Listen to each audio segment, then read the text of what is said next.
let me kind of give you an overview of the homework, what the homework is going to be before we begin to talk about the material, just so that you can kind of take the material and compartmentalize it, with regards to what it is we're going to do.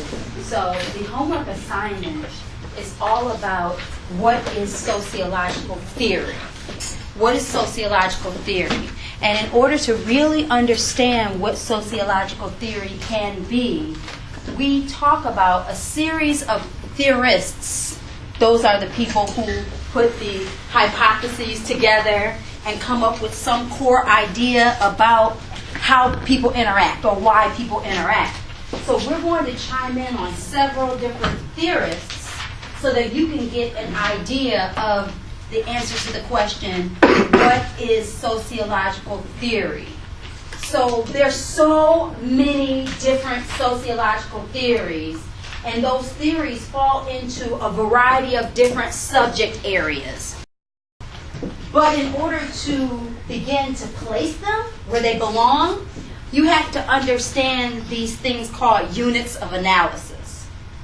So when we talked about what is sociology, we answered the question by saying sociology was all about patterns, right? Patterns and patterns and patterns. And then that you had to have research. So you had to interview someone or you had to collect some type of data. Otherwise you were a journalist or you were like, a historian. And then we also talked about whether you were going to have, remember, action, sociology of action, the applied sociology, or if you were just going to use that research to tell a story. But then it gets more complex. So every class after now is going to become more and more complex with regards to really answering the question of what is sociology. So this first homework assignment, you're going to have to pick one of the theorists in this article called Founders and Foundations of Sociology. So this is a key reading that you need to do for this homework assignment, because the only theorist that you will choose is one of the theorists that are focused on in this article. In this article, you'll see Karl Marx, Max Weber. We talked about Weber last time. Max Weber, Emil Durkheim, George Herbert Mead, and Jane Addams. So I'm going to talk to you about lots of different sociologists, okay, in the next couple classes. But for your homework, you can only pick one of these folks in here. Why? Because there are questions that I ask you in the homework, and these folks here, you have the information that you need to answer the question. Now maybe you all could do a Google search and answer the question for one of the other theorists that we talk about in class, but I don't want you to do that. I want you to focus your attention on absorbing the information that we talk about in the class as we develop your understanding of what sociology is, and just use the material that you have already to do your homework. Some of you love to go above and beyond. I'm not asking you to do that. I just want you to use what we have to answer the question and just take in everything that you can that we talk about so that you can develop this understanding of the question, not really what is sociology, but what do I need to learn to improve my interaction with other people in this world? That's what you want to get out of it. So focus on this chart.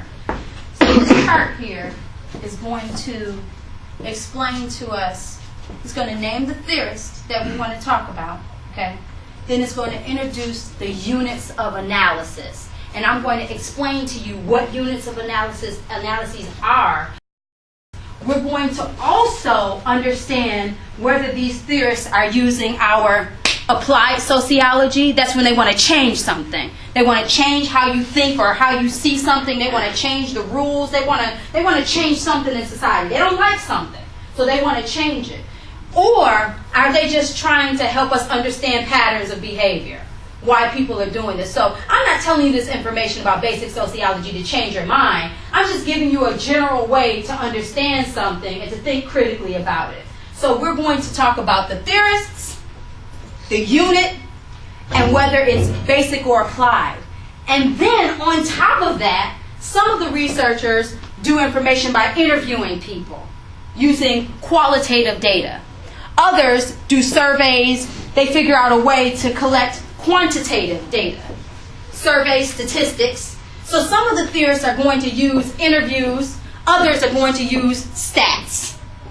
So also in this chart, you'll know whether they use both research methods or whether they use one or another. So that's how complicated this particular chart is. But when we start talking about these folks, you'll see how real life their information is and how more simple it is. You just understand that these are the main components of sociology. And under your vocabulary section, each of those are defined for you. So, number one, what is microsociology?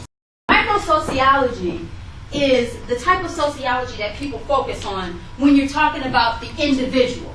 So everything about one person, from how they feel, what things mean, what types of symbols exist in society, and what those things mean with regards to interaction. I have this chair here, I'm tired, I'm going to sit down because this symbol means something, this chair means something. But it could also be about how you love people, the type of respect that somebody has for you. It could also be about skin color. It could be about the type of hairstyle you have, the type of hat that you have on. If it's summertime, you and I have a problem, right? Because you got on this hat, you have on this scarf, you're all ready.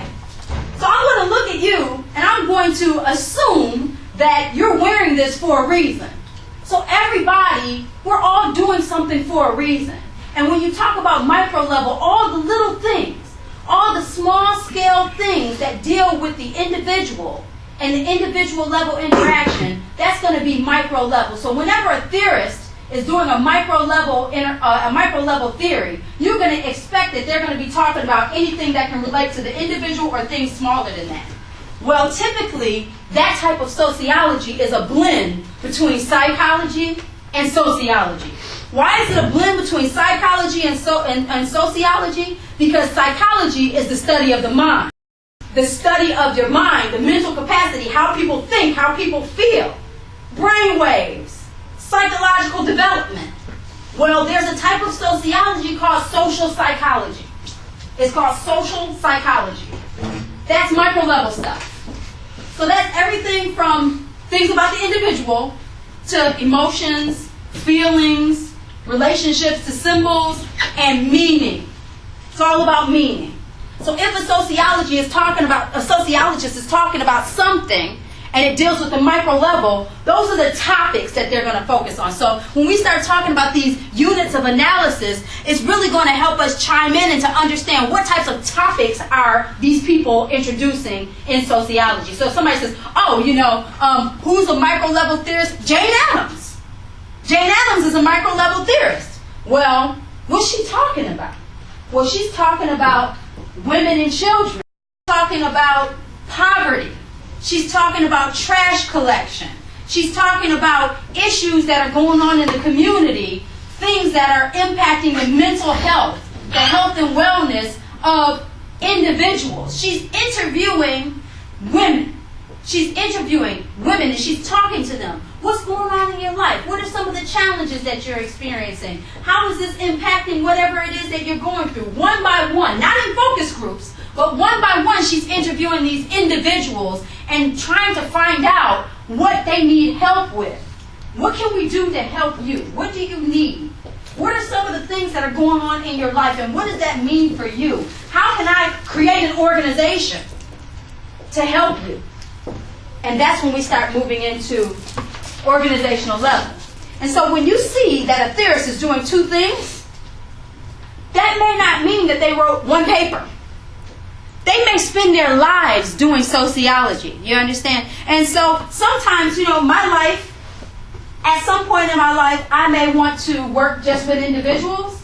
And then at other points, what I do becomes so sophisticated, so noteworthy, I become better at what I do. And I'm able now to talk to policy makers. I'm able to create an organization. I'm able to use my research, to use my data, to now try to do something about it. That's why she's applied. That's why it's applied sociology. Because she takes the work that she's able to do in her younger stages, she takes the research that she's able to develop, And then she says, I have enough information so that I can now create a program.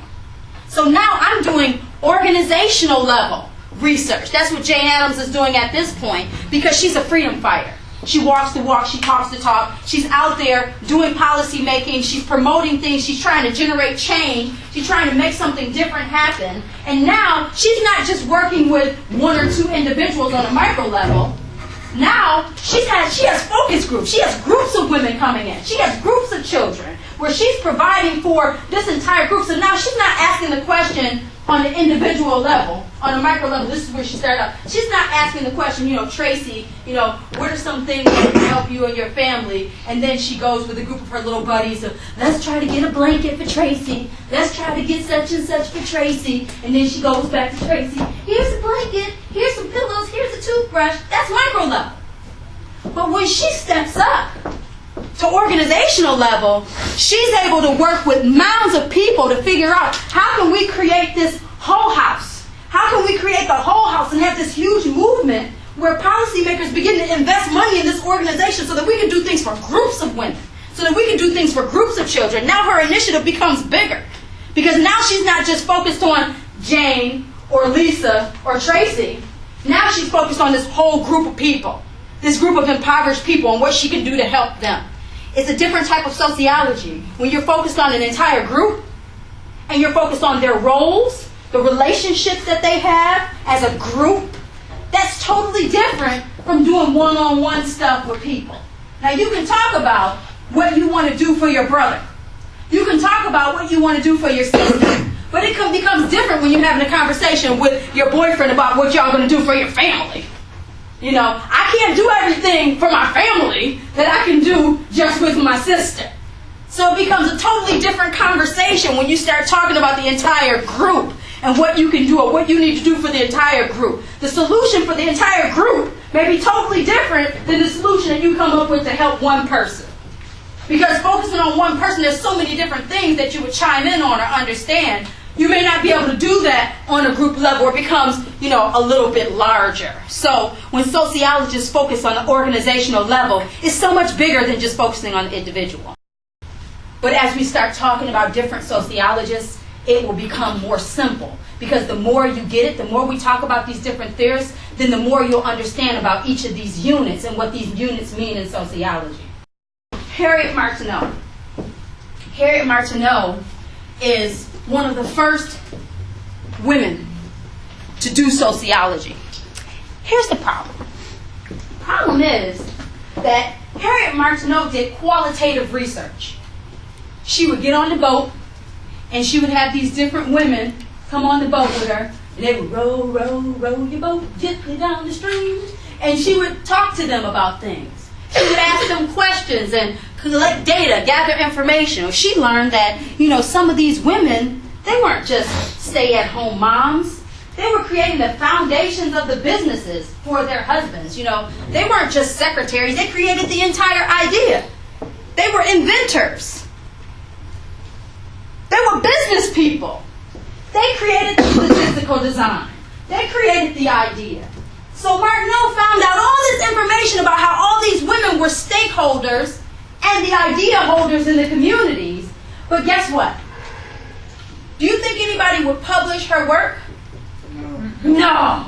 Would they listen to her? Nope. No. Would they accept her information as being valid? No. It's an economic problem. First of all, many problems. First of all, she's a woman. And in the 1800s, lots of women, if they wanted to write a book, they had to put a man's name on the book. Because in order for you to be heard in the private sector, you had to have a voice. And what they had instead was this idea of being nurturers, caretakers for the family, supporters for any and everything that went on, and, just managing the household. And that's a very important task. By no means necessary are we going to downplay this magnificent or wonderful role that the women had during this period of time. Because you all know, even today, there's a huge challenge. Well, kids are out of school right now.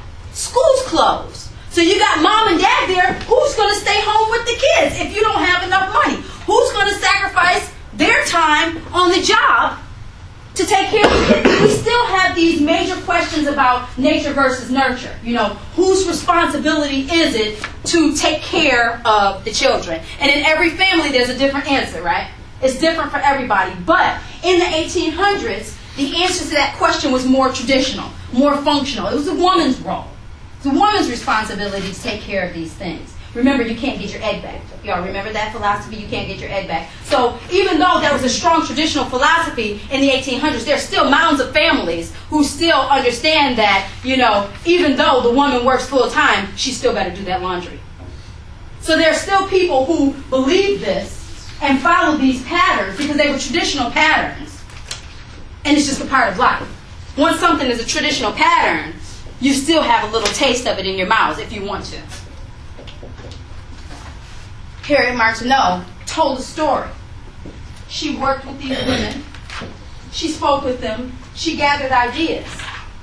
She did qualitative research. But qualitative research was also disrespected. Why? Because in order for sociology to be respected as a true science, you really at a certain point had to be doing this quantitative, calculated work. Because this calculated work meant it was statistical. It meant that you could compare sociology to psychology. You know, you could compare sociology with economics. You could compare sociology with political science. So these real men who were sociologists were doing a statistical analysis, and that statistical analysis was validated as a social science that was respected. So Harriet Martineau, we began to hear about her information when we began to have women's studies programs in the 1970s and the 1980s. So her information is silenced from the 1800s until the late 1970s, when we began to have some element of respect for what women have to say in academia. So there are lots of things that was really loaded. That conversation was really loaded because it kind of gives us a picture or a face of what sociology was and the type of information that was projected from sociologists as being real information, the real story. What's the real story? What is true? What is valid about sociology, and not only sociology, life? Because what you have with sociology is this cycle. And I call it a cycle of abuse, but you can call it what you want. What happens here is you have a person who is an expert, and that person is a sociologist, and they're an expert. That person is going to look at the world, and that person is going to tell a story about what is happening in the world and what certain types of interaction mean. They're going to present that information in the first edition of the Henslin text. They're going to present that information. They're going to present the version, their version of the information. And then people are going to read that information. Now, if there's an expert, if you all have a doctor explaining and describing to you what the problem is, they give you a prescription, and they tell you what you need to do to fix the problem. That's applied sociologist. Applied. Then you're going to take that prescription and you're going to try to change, aren't you? Most of you? Your doctor says, here's a prescription for this sinus infection that you have. Are you going to take the medicine so that you can create change? Yes or no? Raise your hand. Yes. So here's the challenge. These sociologists who were men who based their philosophies on traditional knowledge, which was typically statistical, right? Or based upon a male-centered view, they told society who you were, how you would interact, and what that would mean to you. They explained on a micro level the definition of different symbols. So this is what curly hair means in 2012. This is what baggy pants means in 1995. You understand? This is what intelligence means.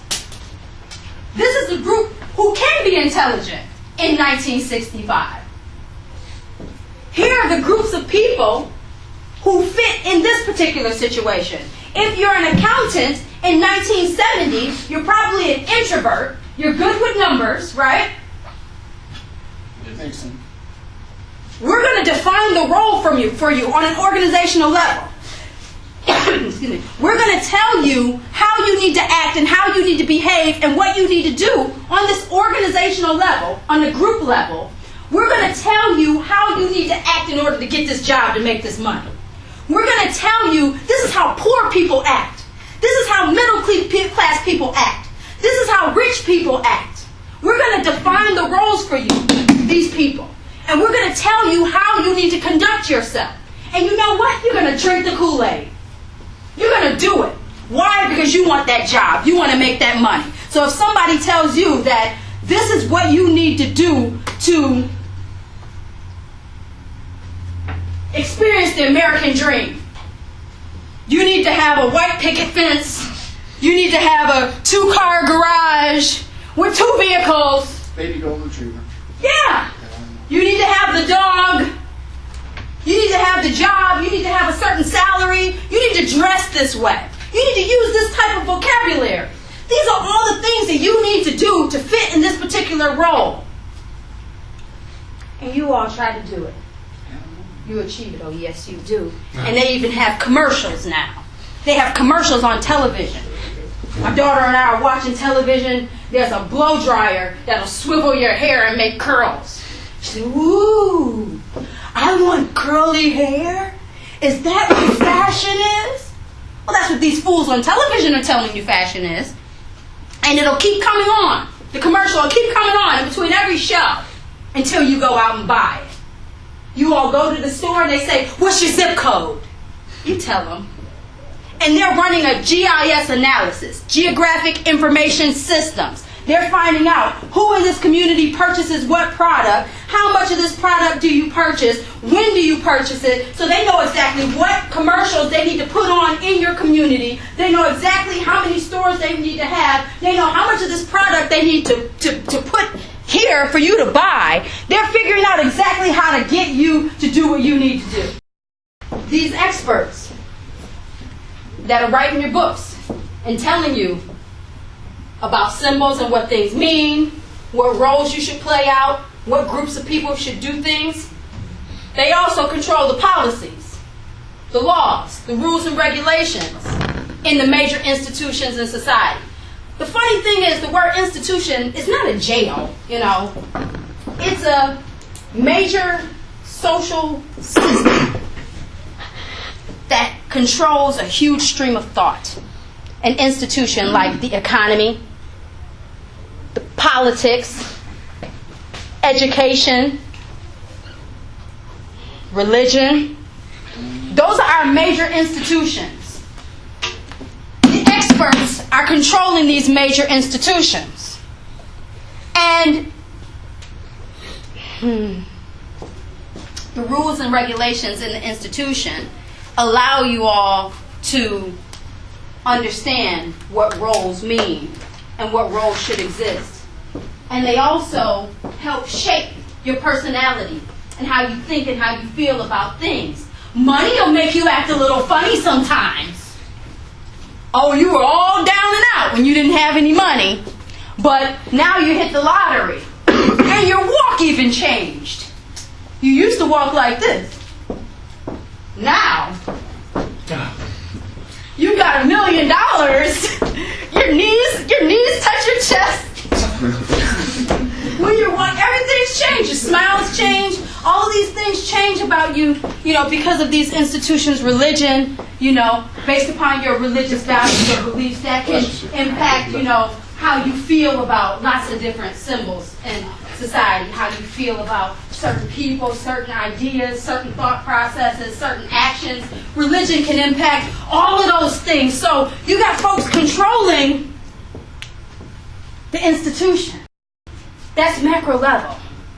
So when I start to talk to you about more of these theorists, you'll get an idea about how these things fit into the units and how you can explain their theory, It's not just that they're talking about something, it's that they're making an impact in a certain unit. And how there's competition in the units. You know how people get down, right? Some of the people, like Karl Marx became famous because of the number of people who hated what he had to say. It wasn't because, he was brilliant, which very intelligent. And I could go out on a limb and say, the things that he's written, just absolutely brilliant, the connections that are made. But some people become famous because people are trying to constantly contradict or battle or, have some type of war. So there's like a revolution of the sociologists that occurs, especially between Max Weber and Karl Marx. So we spend an entire week talking about that, because that's the question of, is everything about money? Is it all about money? Or can you gain respect by treating people kindly, having the right lifestyle, and knowing the right people? Is it just all about money? Or are there other variables? So that's Weber versus Marx. That's serious. And you all will have to think about that too in your lives, because some people are saying, oh, I want to go in this career field because I need to make this much money. But are you going to hate your job? Are you going to have a lifestyle that you're proud of? Are you going to enjoy being around the people that you have to work with on a regular basis? Or is it just about a dollar bill? And those are the critical things that you all start to think about when we start delving into those types of understandings. Herbert Spencer. Herbert Spencer, it's so important to talk about Spencer because Spencer is a follower of Darwin. Have you all heard of the survival of the fittest? Anybody? Only the strong survive? And so that's micro level. And what we start talking about here, this is when it gets rich and thick. You got to be with me on this. The whole idea that if there's something about your character that is amazing and that is perfect, that's what's going to make you grow in society. But society determines those perfect characteristics. Those perfect characteristics are determined by the experts. The experts say, if you look like this, if you walk like this, if you talk like this, if you know this particular information, if you can represent yourself in this type of way, you will be the people who survive in society. That's what Spencer's theory is all about. It's micro level. It's all about this idea that if you're able to assimilate, you ever heard that word before, assimilate? Mm-hmm. Assimilate means that there's a certain acceptable character that is right here. And so you sort of have to melt and mold yourself into whatever that character is so that you can fit in, so that you can get the job, so that you can get the date, so that you can be respected. You assimilate so that you can move forward, so that you can become socially mobile. Everybody say socially mobile. Socially mobile. So this word social mobility is another concept that we're going to cover in sociology, because most of you want to move forward. Don't you want to move? Don't you want to go somewhere? Or do you want to be in quicksand? You want to just be standing there like, I wanted to get a job, but do you want to do that? No. Most of you do not want to sink in quicksand. You want to become socially mobile. Well, Spencer's research is going to tell us that those people who are socially mobile are able to assimilate. What does that mean for black people? What does that mean for women in the 1950s, in the 1940s, 1940, this is what you talk about, because you all want to understand how in the world did our society justify taking certain groups of people and throwing them into you're never going to get anywhere boxes, and other groups of people, continue to strive and to do better, and people bought it. They drank the Kool-Aid. They're like, okay, well, you worked really hard, so you get the picket fence and the dog, But how do we explain that behavior? How do we explain this idea that there's a certain group of people who come into wealth when we establish the United States, and those people become so wealthy that folks like C. Wright Mills and G. William Downhoff, those are theorists. You did the sociological imagination exercise with C. Wright Mills, and he also talked about the power elite. Remember, I warned you that we talked about that. But these folks start saying that the rich people in the United States, they control 99% of all of the money. 1% of the population controls 99% of the money. Do you know what that means? That means that it's 1%, this one little group over here, they control 99% of the money, and 99% of the population only controls one little percent. So 99% over here, we have 1% of the money. And that group who owns 99% of the money? That's the original group that Spencer talked about when he talked about those dominant characteristics. So this is when you start putting the pieces of the puzzle together. You know, you have years and years ago where somebody's telling us there's something going on in our society. Now, I'm just telling you a story. I'm not trying to change anything. You know, Spencer's just doing this basic sociology, and it's qualitative.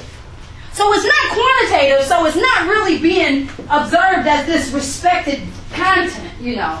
But it's information. As Spencer said, I just want you to kind of understand these patterns that are going on in our society, that you have this group of people who have these specific characteristics, these people who are able to assimilate.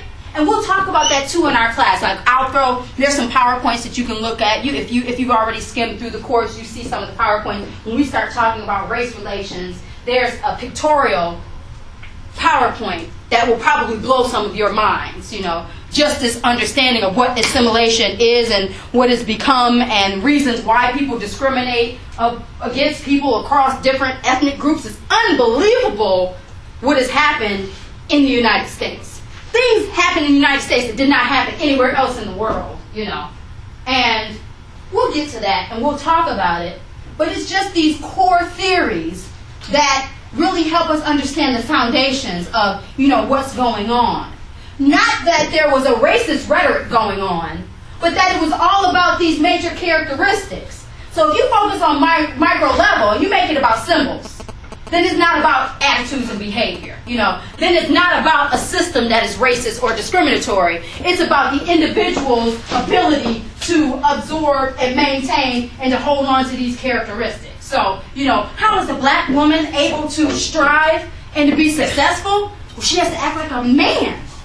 She has to act like a white man and absorb and you know, she can't assimilate, she can't change her skin color, but she has to become more dominant so that she can move ahead and be successful in society. You know, how is it that this woman, even if she's a white woman, how does she become successful? Well, she has to pick up masculine traits. She has to become assertive. She has to become educated. You know, she has to pick up on these characteristics that in that particular time were perceived of as things that men do. So she had to sacrifice her sexuality or her gender to try to become intelligent and then deal with the risk of being ostracized by the family community. And so these are the things that were happening during these times, and this is the way that sociologists explain it. It's very non-controversial at this point, because remember, if you're going to introduce information and you want it to be in this book, the experts have to respect it. The experts have to want to hear the story. You can't get in this book if you can't introduce material that does not go against the grain of the people who are the experts. So you can't say, oh, we have this system like this because all of these people, our system is racist. You will never get in this book, right? You'll never get in this book. You'll never get in this book calling the people who write the book racist. Hello, you will never ever get in the book. You will never see your name in this book. But if you begin to talk about things like that, then we don't know whose side you're on. We don't know whose side Spencer is on. Spencer could be trying to tell people how to assimilate. Spencer could be saying there's a problem in the system. Spencer could be explaining how beautiful and glorious these particular traits are. The idea is that when you introduce basic sociology, nobody really knows what your angle is.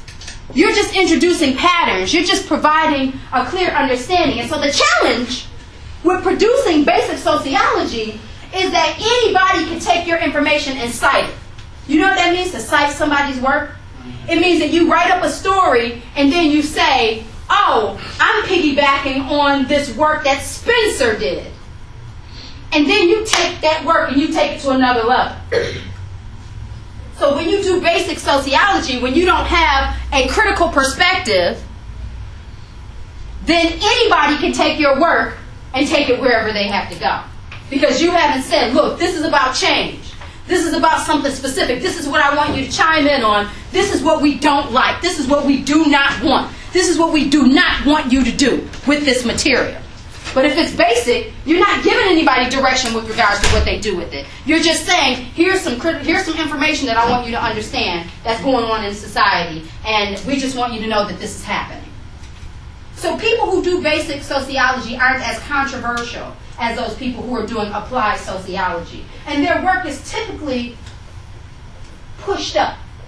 It becomes mobile a lot quicker than controversial work. Unless there's a battle between somebody that we hate where we want to attack that person, and then your basic work can move to the top.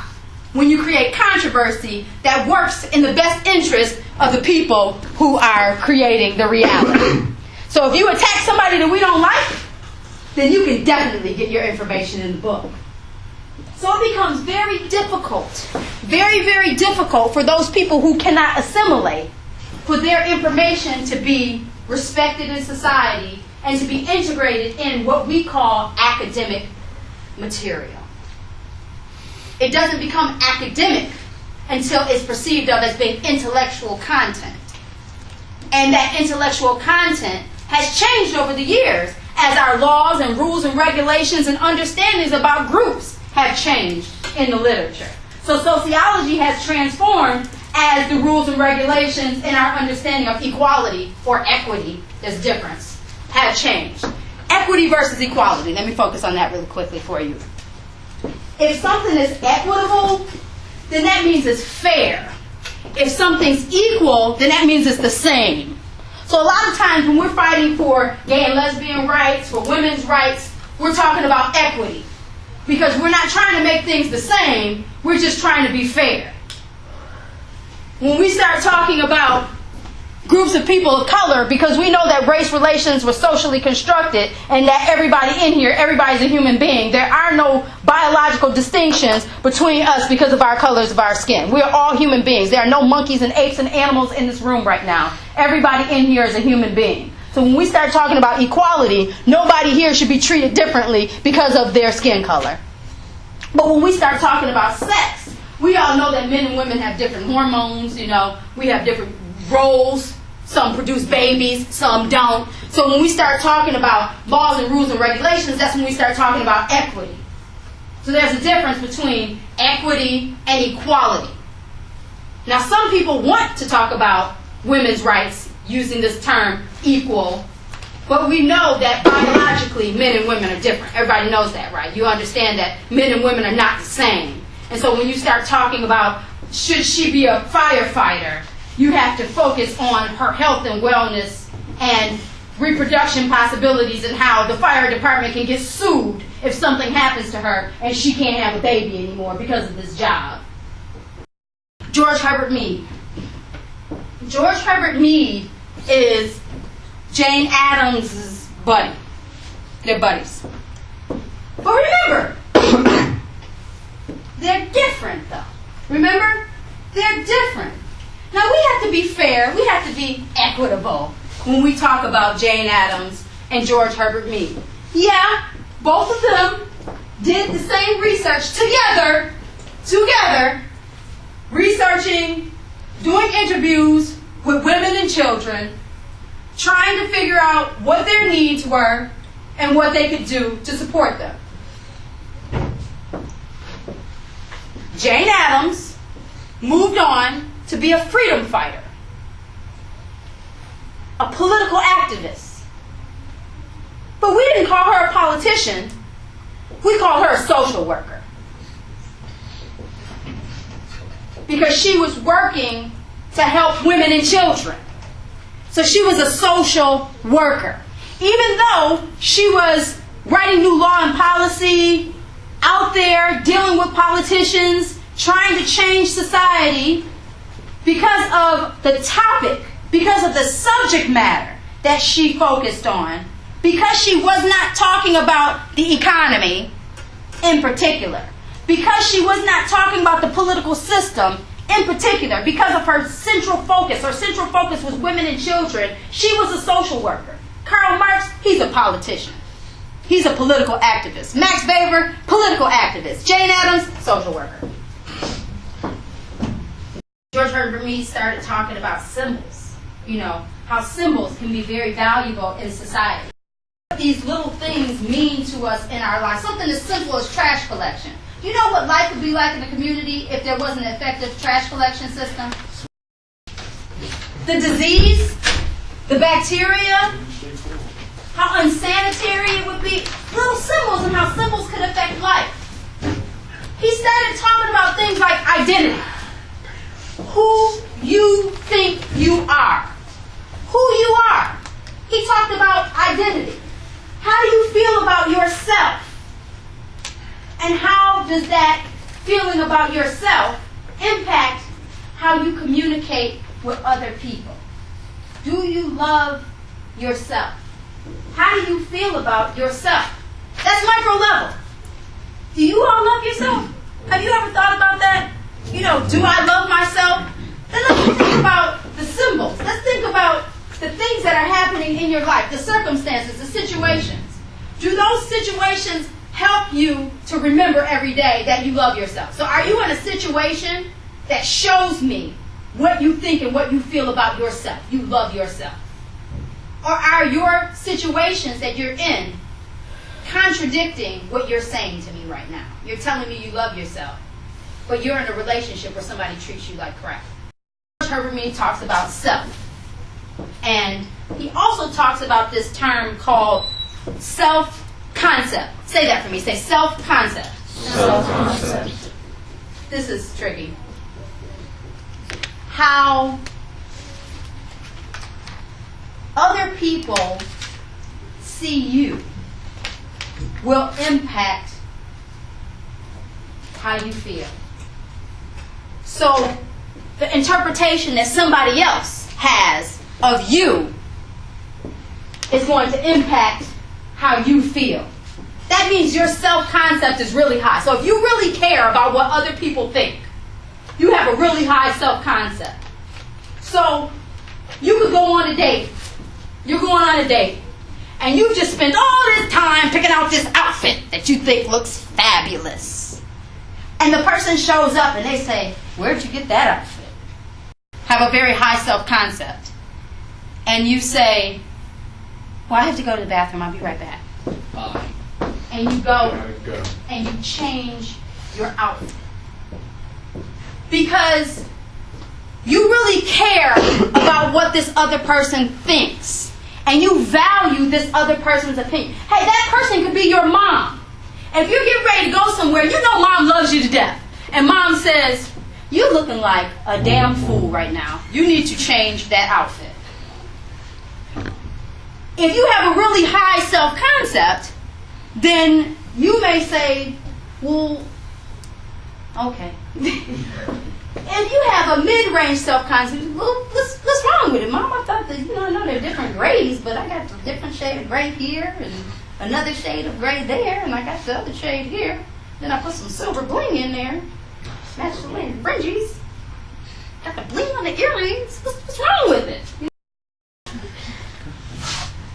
You talk to them about what's going on because you're confident.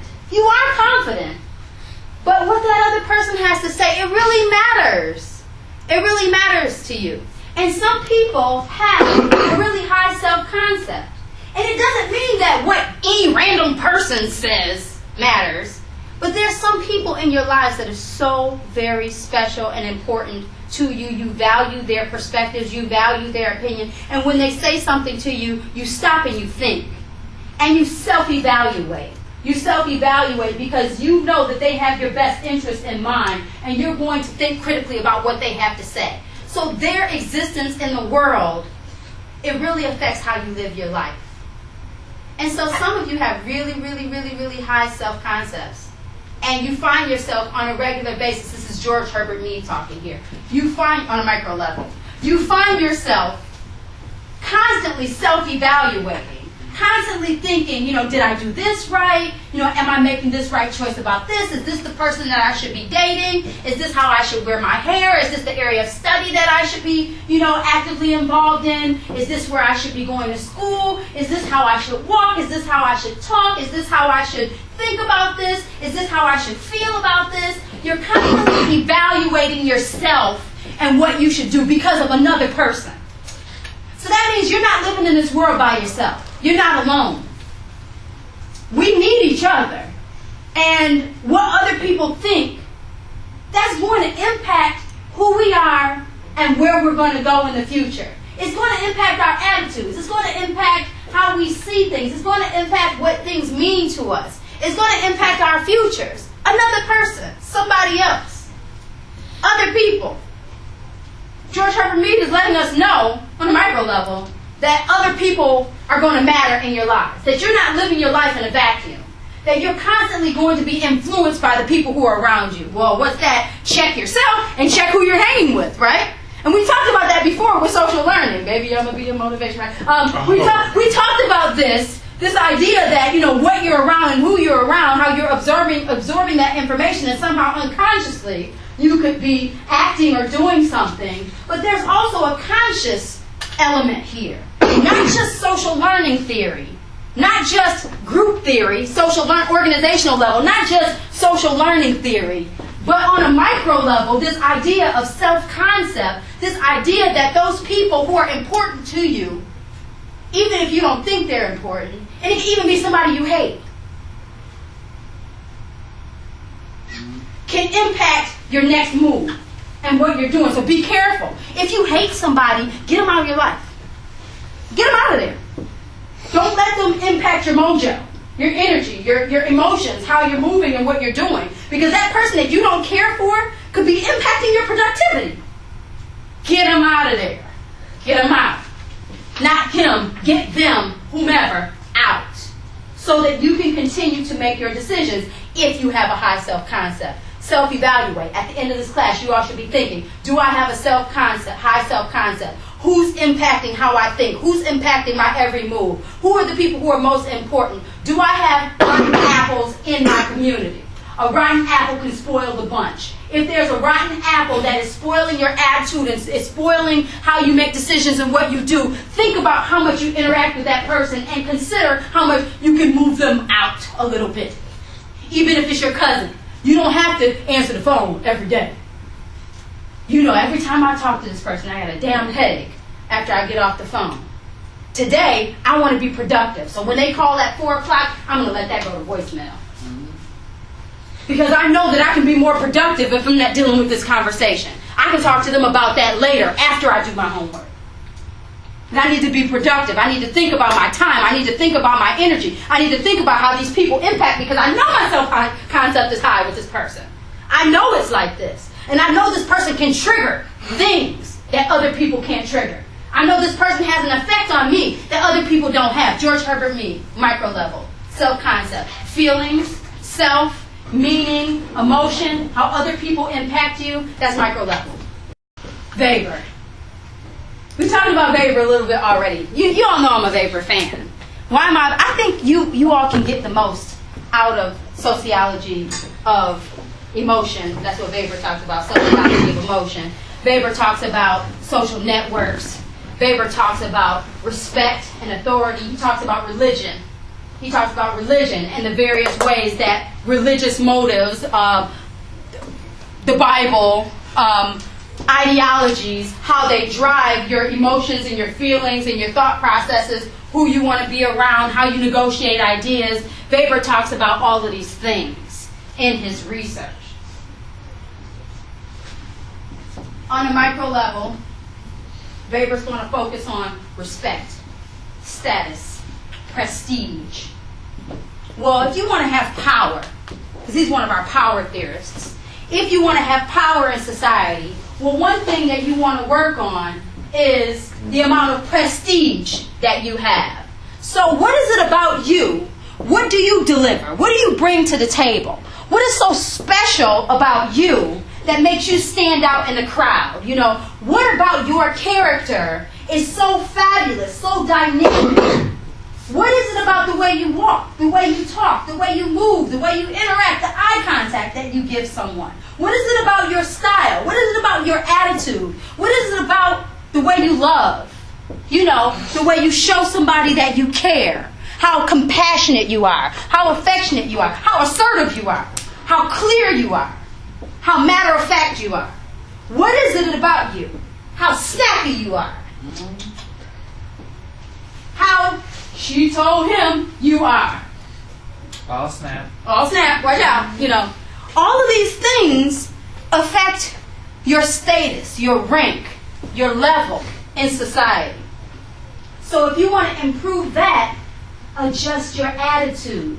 Why don't you have any friends? Because your attitude sucks. Because you don't show people that you care about people. Because you're a user. Because you always have your hand out.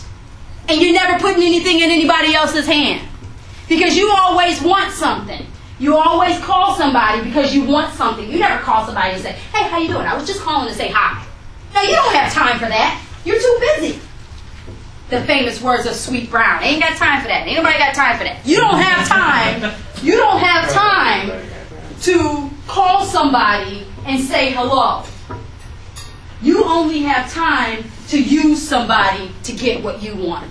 So you're trying to figure out why your prestige or your character is not helping you win. Well, you have to think critically about that. That is important. It's not just about the grade that you get when you're in school. It's about how you treat the people in your class, the level of respect that you have. I'll tell you a quick story. The girl, we became very good friends just because her character was absolutely dynamite, and I'm attracted to people who have dynamite characters because I feel like I learned something from that. Well, there was a lesson right there. You can learn something from other people because you don't know everything. So, dynamite character. And she tells me this story. She says she's just graduated with her PhD, this is a while back, in civil engineering. Very intelligent young lady. She goes in for a job interview. She's 25 years old. She's going for a job at one of the best universities in the United States in the field of civil engineering. She's going to start off at 26 years old making $175,000 a year if she gets this job. She goes into the interview, bam, she does her thing. She gives them the status and she shows them about, her prestige. She comes in with a great attitude. She shows them, what she knows. She has everything together. She gives them the role that they need, the delivery that she needs. She talks about her lifestyle, how her lifestyle fits into the context of what they're doing. She talks about who she knows and what she knows. She talks about the politics, macro level. She talks about the politics. She talks about how all of these things, educationally, all these things fit into the school. So she's a great candidate. And then there's another candidate who's just as dynamic as she is. And so there's a search committee. And there's this person on the search committee who just happened to go to the same undergraduate institution as this young lady that we're talking about. And so 9 years before this interview, she was in a class with this person. And when she was in the class with this person, everything that she said in the class was meaningful, useful, helpful, and respectful to the instructor. Everything that she said. When people heard her voice, there was something that was noteworthy connected to whatever that conversation piece was, so they could remember her character. They could remember who she was. Now, she didn't remember this guy from a can of paint. She didn't remember him at all. But he remembered her. He remembered her voice. He remembered how she communicated things. He remembered the interaction that he experienced with her about 9 years ago.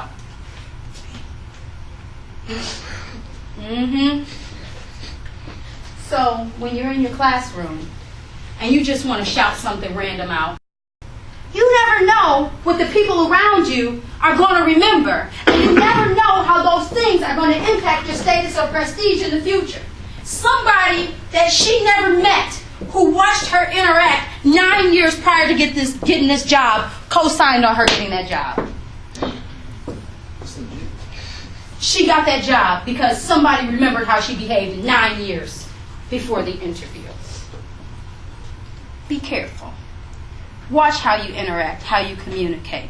Every day matters. Even if you have a very low self-concept and you don't care how people see you, how other people perceive of you may make a difference with regards to your social mobility, whether you can move up to the next level or not.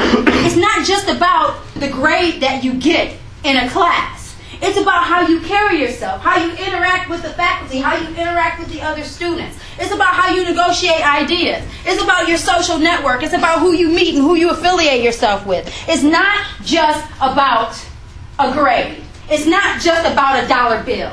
That's what Weber is going to tell us. That's what Max Weber is going to talk to us about. It's not just about the grade. It's not just about the point of achievement. It's not just about the outcome. It's about what happens when you're trying to achieve the outcome. It's about every step of the way, the little intricate details that can make a difference with regards to whether you can become socially mobile or whether you are left there looking silly like someone stole your bike.